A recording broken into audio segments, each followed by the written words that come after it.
It's officially Dallas Stars game day in Nashville. We have the potential for a duel between Scott Wedgewood and Jake Oettinger, what matchups to look out for, shooting star, and plenty more on today's episode of Locked On Stars.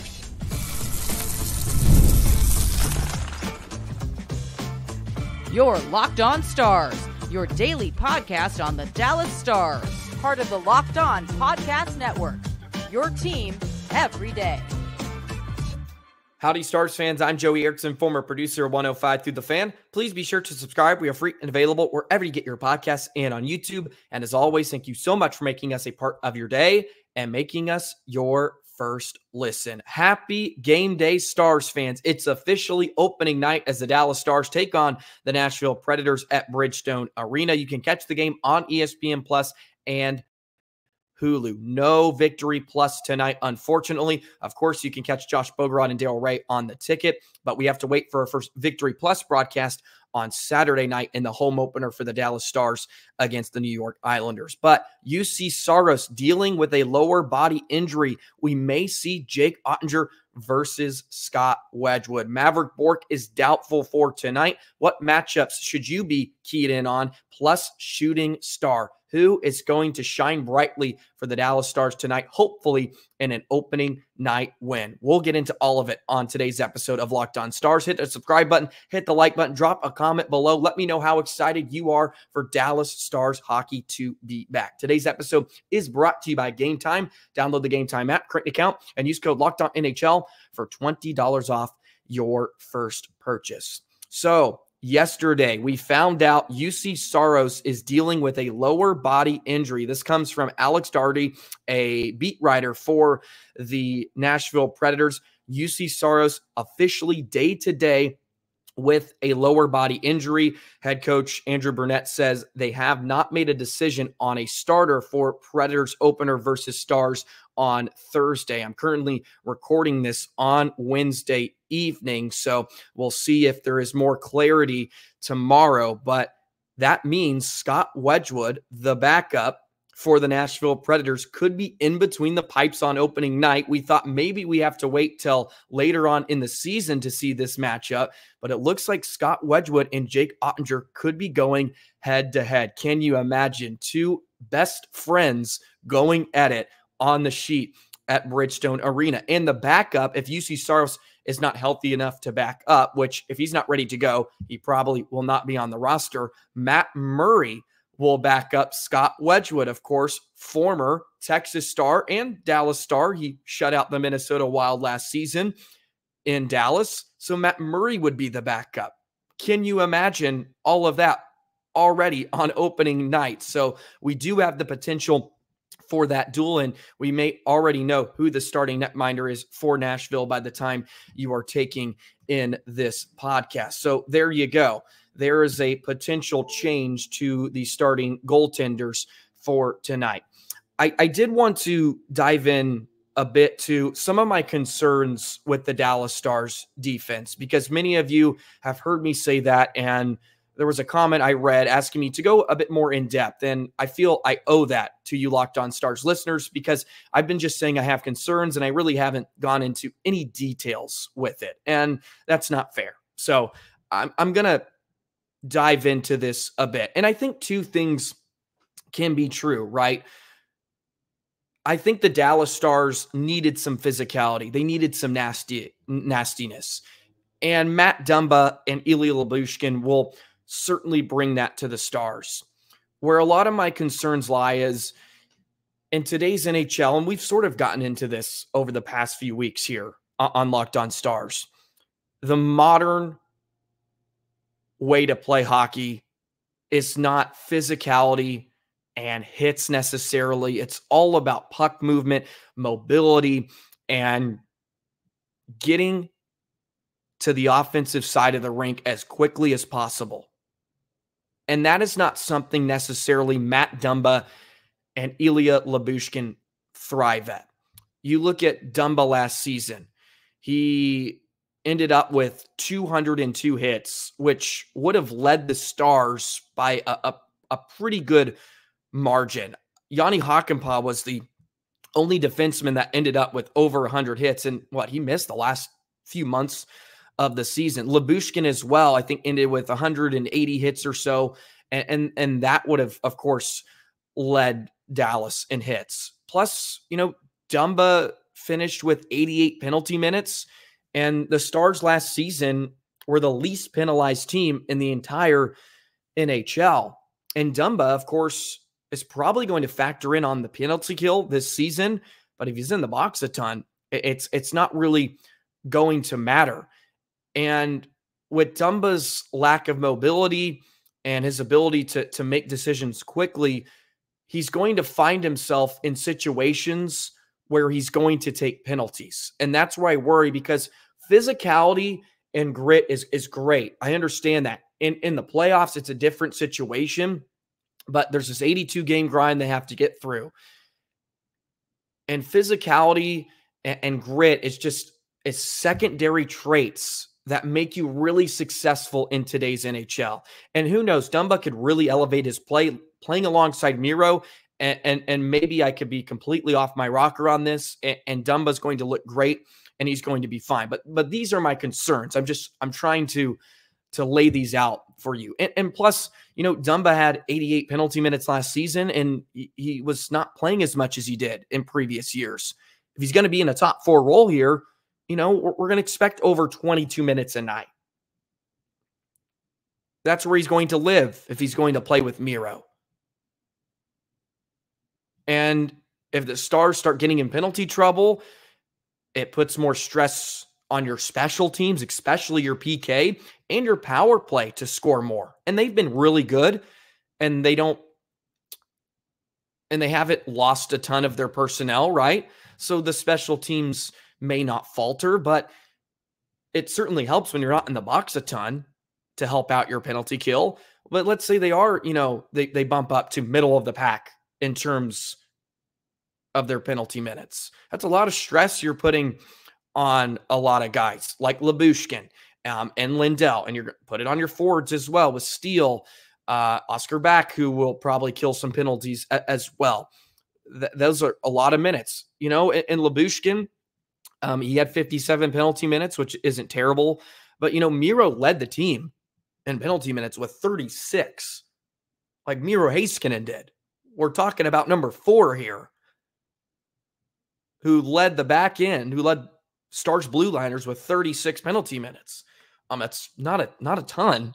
and we're talking about who you would think is the least penalized player on the Stars in Miro Heiskanen. But he plays a lot of minutes. He's going to rack up some of those just based off the situations that he's in.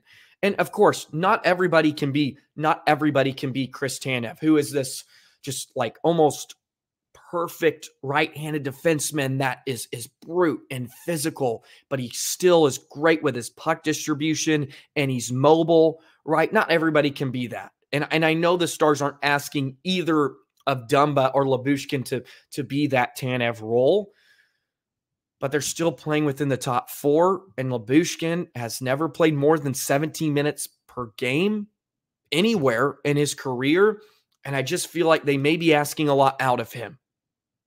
And yes, they bring physicality, and I get that. I can see both. I can see both sides. I really do. But it's just not necessarily what thrives in today's game, especially when you look at what the Stars have done up front. Stankoven, Johnston, Robertson, Hintz. I mean, those 4 guys, like, physicality, that is not the first thing that comes to mind when you think about them. And you have to have a balance, and I completely understand that. And I am looking forward to watching it play out. And look, I'm going to be the first one. I'll be the first one here to tell you in the next month or 2 months or so, and everything is all fine and dandy. I'm going to be the first one to be like, I was completely wrong on this. They look fine paired up with Harley and Miro. They look fine. They look to be in a good environment. Maybe they were playing in places where their skills were not enhanced, and possibly that could change here in Dallas because it is a better crew. We all know they're coming to a better team at this point. So I'll be the first to tell you it's wrong. But those are, I think, a little more detailed response of some of my concerns that I wanted to share with you because some people were asking, and it's completely fair because you've heard me just like, oh, I have concerns about the defense, but that was more of my detailed response, right? Like, how are they going to thrive in their own zone when it comes to handling forechecks, right? Like, those are the aspects of the game I'm more worried about with them than the Stars' offensive side. Like, got to handle forechecks and the way they defend, because the Stars like to kill plays like that, right? The snap of a finger. They kill plays. The way they defend on offensive zone entries against oppositions, they kill them off they just kill them right away. And are Dumba and Lyubushkin going to be able to kind of thrive in this system, right? Of just kind of the mob mentality when it comes to just suffering a defense. You get after pucks, you outman the number no matter where it is on the ice. I think that is I think it's a valid concern, but I'm not saying they're going to be terrible. I feel like there's two things that can be true at once, sort of like my Robo take, right? Where it's like, yeah, I don't necessarily love his game. Like, it's not a game that I gravitate towards. That's not the right way to put it, because I do love his game. Scores goals. And look, he's a fantastic defensive player as well.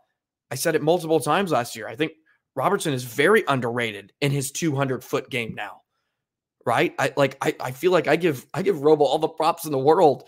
But it's does not necessarily my taste of a player, but holy cow, who doesn't want to take 110 points and like is a little physical, shows some grit, and we saw it in the postseason, and plays like really well in his defensive zone. Like, come on. I'll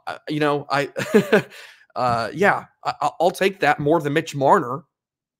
Not to throw a shot at him by any means, but right. Like, yeah, I love that. So those are a little more detailed of I guess my concerns about the expectations on the blue line. Just wanted to get that out ahead of opening night.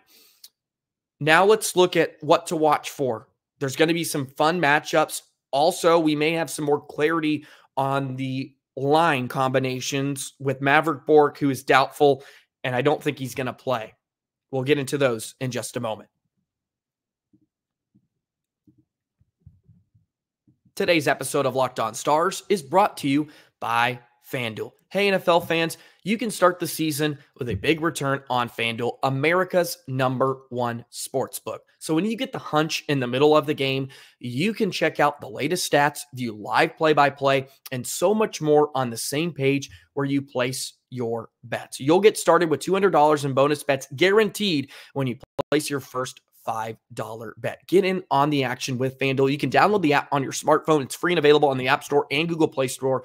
Get FanDuel and get $200 in bonus bets guaranteed when you place your first $5 bet. And you don't even have to win. When you're on the couch on Sundays, taking in all of the action, and you are waiting for the Stars game to begin, get on FanDuel and sprinkle a little money and make some money with FanDuel. That is FanDuel.com. FanDuel, America's #1 sportsbook. Man, I can't wait for tonight. Stars and Preds kicking off their 2024-25 season. And Mike Heike tweeted out some line combinations for the Stars in Nashville on a Wednesday. I mentioned yesterday on the Stars podcast, Locked On Stars podcast, that I figured Steele would kind of slot into that third line with Stankoven and Jamie Benn if Bourque was not able to go. But we do see that Logan Stankoven actually jumped up on the top line with Roope Hintz and Jason Robertson, which we did see a bit in small doses last season. Duchesne, Sagan, and Marchment, of course, they stick together. But they have Ben, Johnston, and Dodonov is that third line. So Johnston comes down from being a right wing. He plays center in between in between Ben and Dodonov, which I guess is surprising in a lot of ways. You would think maybe Stankoven stays down and maybe you throw Dodonov on that top line, just gives you more of another winger to add with Roope. But Johnston and Ben, of course, they do have chemistry, and Dodonov I think fits that line. Actually, I think it's almost perfect. And then Steele stays on the fourth with Oscar back in Blackwell. So that seems to be what Pete DeBoer and staff are going to roll with on Thursday. But hey, we don't necessarily know that it is practice. You don't want to take too much out of it. But so those are your 4 trio lines. Hence, in between Stankoven, Robertson, Duchesne, Marchment, Sagan. Johnston is going to be flanked by Jamie Benn and Dodonov, and then back in between Sam Steele and Blackwell. So really the changes there are Johnston, Stankoven, flip-flop lines. So that is something to keep an eye on if Mavrik Bourque does not play, and I don't think he is. Wyatt Johnston should be good to go, but I think Bourque is doubtful. He was listed as that, and I think they're going to be extra cautious with him. Now, to really take a look at the back end, right, and this is where our eyes kind of shift towards. Heiskanen and Dumba, there's your top pairing. You have Lindell and Lundqvist and Harley and Lyubushkin, which is pretty much what we kind of learned from the preseason. So those are your 6 defensemen, and Brandon Smith, of course, will be your 13th, or not 13th, your 7th defenseman. And back, of course, is already being used as a 13th forward, right? With Mavrik Bourque out, Oscar back can step in. And Neil Graham came out just yesterday from Cedar Park, the Texas Stars head coach, and said, you know, back is your 401k. You put it out there and you just let him be, which is kind of what we've heard about him as a player. He is a more of a Radek Faksa type. You just kind of slide him into a lineup. You don't really have to worry about him.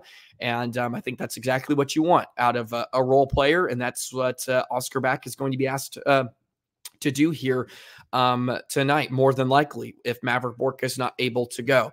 So not a ton of surprises there. I think Stankoven on that top line makes a lot of sense. It gives Dallas some more depth too, instead of sort of just really just throwing all of your pieces on that top line, right? And Dallas still has a ton of depth, even when they do that. But without Bourque, you move Johnston back to Jamie Benn, which they've played with a ton. Stankoven does have experience with him in Robo, so you just reunite them for maybe a week or two, depending on when Mavrik Bourque is ready to go. Duchesne line, you know what you're going to get out of them at this point. And you can kind of rock and roll. So that seems to be your lineup for opening night. Now, shifting our focus to a Nashville team, and man, I mean, just a glance at the roster, I love it. I really do. I think they're going to be a handful this season. You got O'Reilly and Forsberg, Nyquist. You bring in the 2 acquisitions with Stamkos and Marchessault, and Novak is their young center that's right now going to be playing alongside the 2 30-year-olds. Novak at 27 is right in between Stamkos and Marchessault. I think they have really good depth too. Probably some sneaky depth. You got Colton Sissons. Tomasino is a good young player. Evangelista, who kind of broke out last year. He is the key guy to watch, I think, for Nashville. Number 77, Luke Evangelista. They have a lot of big physical wingers that, of course, can score. Those are the guys I'm really keeping an eye out on. I mean, Evangelista scored 16 goals last season. He just played under 14 minutes a night. Just a really, really good, solid player. He's the guy I'm keeping an eye on tonight and against Dallas. Luke Evangelista, number 77. They have Jankowski, McCarron, Smith. I mean, there's a lot to like about their defense. Yossi and Fabro. Brady Shea, who was brought in the offseason, kind of an underrated piece that you forget about with the bigger signings of Marchessault and Stamkos. You got Luke Shin there. I mean, just really solid stay-at-home defenseman. Lazan, physical, that they pair with Carrier, who is more of a smaller sort of Jared Spurgeon type of player who's really good in all 3 zones. So that's the lineup it looks like Nashville's going to throw out there. Of course, we'll have to see about Jusse Saros, but it could be Scott Wedgewood getting the nod. And I think Nashville's a team to be reckoned with. I really do. I predicted they're going to finish, top 3 in the Central.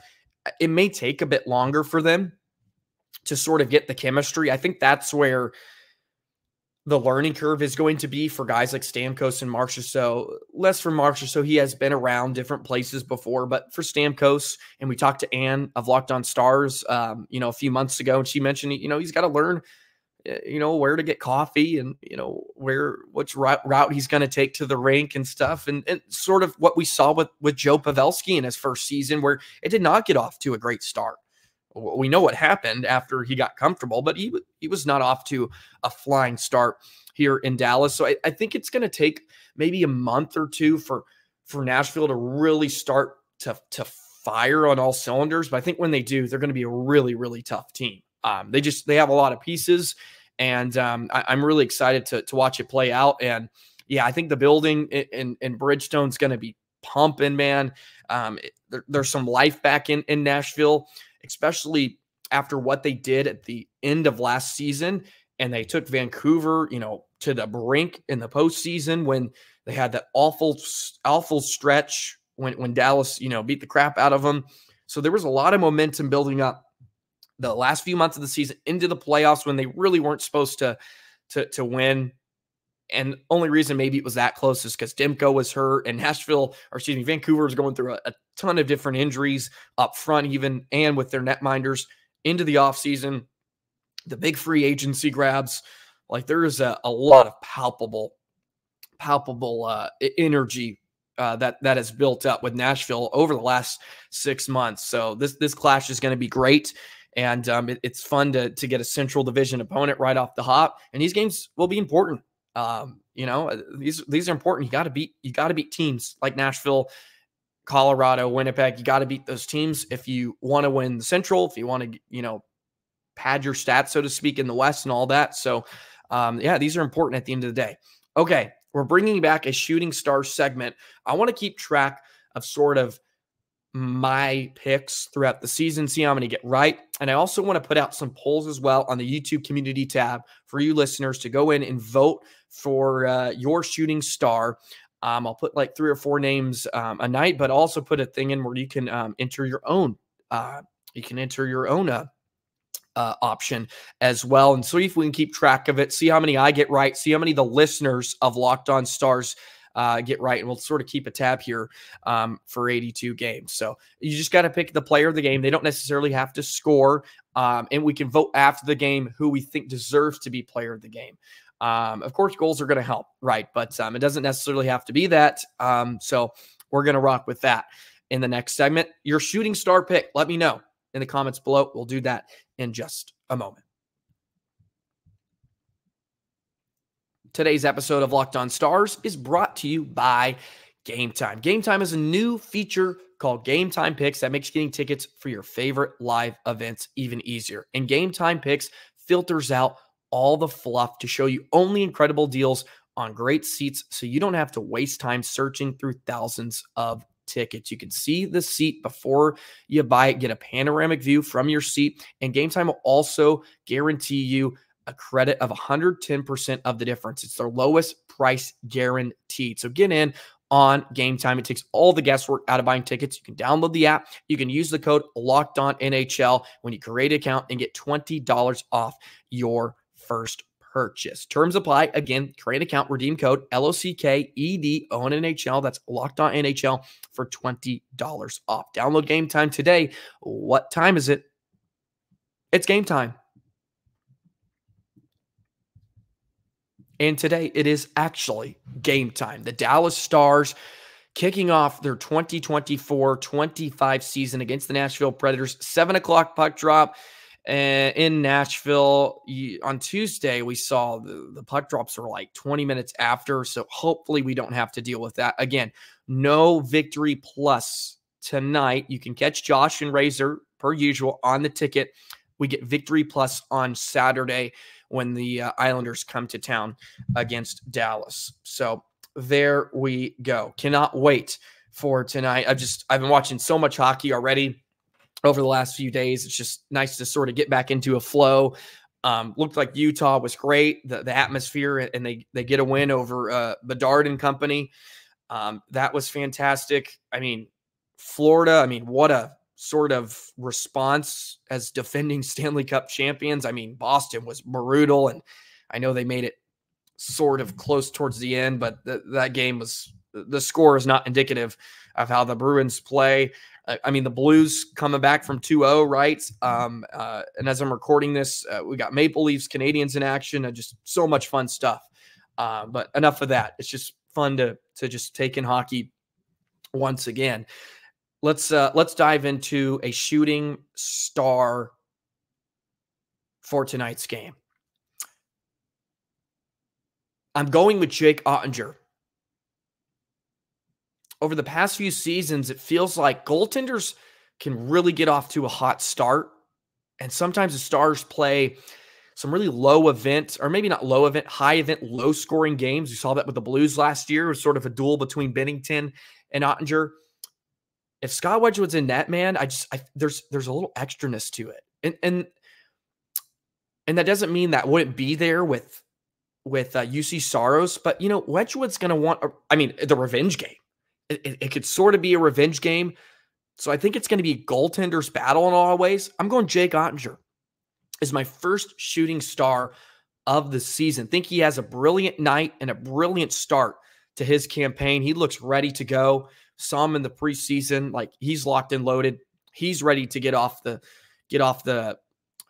bench and get going. So I'm going to go with Jake Oettinger as my first shooting star of the season. I'm going to keep tabs on this. I'm going to write them down on a doc, and we're going to have it for each and every game. Let me know yours in the comment section below. Also, flip over to that community tab, and I'm going to put sort of a poll up as well for shooting stars, and we're going to see how many we can get right. Player of the game tonight for the Stars versus Nashville. We're rocking with Jake Oettinger. Also, let me know what you're excited for this season. How happy are you that Stars hockey is back? Always appreciate the love and support every single episode. Thank you for all the comments. By the way, I've read the comments about my setup. I get it. It's absolutely garbage. I know I can't move these blinds. They don't go up. They don't go up. I don't know. Plus, I'm supposed to move apartments. They put me in the wrong one. I'm supposed to move at some point. So I didn't want to put up a bunch of stuff in the background just for me to take it down. So I apologize. I know it's horrendous, and I got the fan and stuff. I completely get it, and I apologize. But that's what you're going to have to deal with me for the next month or so. I read your comments, and I appreciate the feedback, but trust me, it annoys me more than it probably does you. It really does. This, of course, has nothing to do with you wonderful audio-only listeners. You just listen to me ramble in your car, and you don't have to see this abomination that I have behind me with my TV and stuff. I'm a simple guy, okay? I don't have a lot. I have my golf clubs and TV. It's all I need. That gets me through most days, actually. Gets me through most days. But anyways, please hit the subscribe button. Comment, do all that. Always love you guys. You guys have been so great. And yeah, hockey's back, baby. So let's rock and roll this season. Have a great day. We'll break it down all tomorrow. We'll get that out of the way. We're going to break down on a Friday, and then we're going to roll into a home opener for the Dallas Stars. But Nashville, Dallas tonight, 7 o'clock, ESPN Plus Hulu.